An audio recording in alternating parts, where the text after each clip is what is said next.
যারা আয়সা এই যেগুলো করছে, আমি চাই যে ওদেরকে যেন আমার সামনে কষ্ট দেওয়া হোক। আমার স্বামীকে যেভাবে কষ্ট দিয়ে ওরা মারছে, আমি একটু দেখতে চাই ওদের কেমন লাগে। ওদের কি মা বোন না? কুমিল্লা আদর্শ সদর উপজেলার পাঁচথুবি ইউনিয়ন যুবদলের আহ্বায়ক তৌহিদুল রহমানকে নৃশংসভাবে হত্যার প্রতিবাদে মানববন্ধন করেছে এলাকাবাসী। মানববন্ধনে নিহত তৌহিদুল ইসলামের স্ত্রী ইয়াসমিন নাহার কান্নাজড়িত কণ্ঠে বলেন,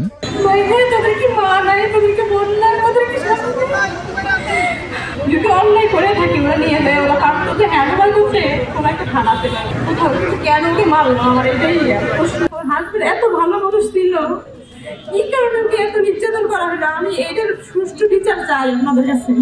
আর যে সেনাবাহিনী করছে, ওরা সবাই মুখোশ লাগিয়ে আসছে, আমি দেখলেই চিনবো। আমি ওদেরকে আমার সামনে আমি ওদের বিচারটা চাই।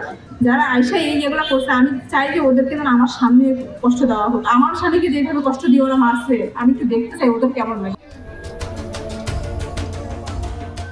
শনিবার দুপুরে নিহত তৌহিদুল রহমানের বাড়ি থেকে লাশবাহী অ্যাম্বুলেন্স যোগে মরদেহ কুমিল্লা প্রেস ক্লাবে নিয়ে যাওয়া হয়।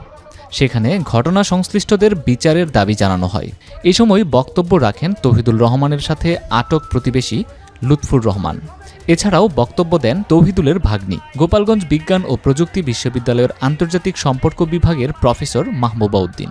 আমার সাথে কেবল কুমিল্লাতে যেই আর্মির ক্যাম্প আছে, ওখানকার যে প্রধান আছে, ওনার সাথে আমার কথা হয়েছে। উনি আমাকে ফোন করে আশ্বস্ত করছেন যে আর্মির যে নিয়ম আছে, আর্মিদের যে আইন কানুন আছে, সেই আইন কানুনে ওনারা যারা এই ধরনের অবিচার অন্যায় করছে তাদের বিচার ওনারা করবেন এবং এই ধরনের অমানবিক নির্যাতন এবং হত্যার পিছনে যারাই ছিল সবাইকে তারা বিচার করবেন। আর্মি নিয়মে তারা বিচার করবেন। দেশের যে আর্মির যে আলাদা নিয়ম আছে, আইন আছে, কোর্ট মার্শাল, সেটা করবেন।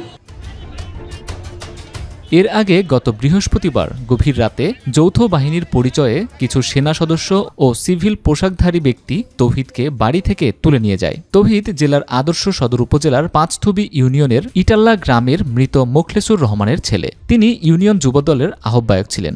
রাজনীতির পাশাপাশি চট্টগ্রামের একটি বেসরকারি শিপিং কোম্পানিতে চাকরি করতেন। 4 দিন আগে বাবার মৃত্যুর সংবাদ পেয়ে বাড়ি আসেন তিনি। শুক্রবার দুপুর 12:30টার দিকে কোতোয়ালি মডেল থানা পুলিশ তাকে কুমিল্লা মেডিকেল কলেজ হাসপাতালে নিয়ে গেলে চিকিৎসকরা মৃত ঘোষণা করেন। তৌহিদের স্ত্রী ও স্বজনদের অভিযোগ, মরদেহ গোসল করানোর সময় তার শরীরে নির্যাতনের চিহ্ন দেখা গেছে।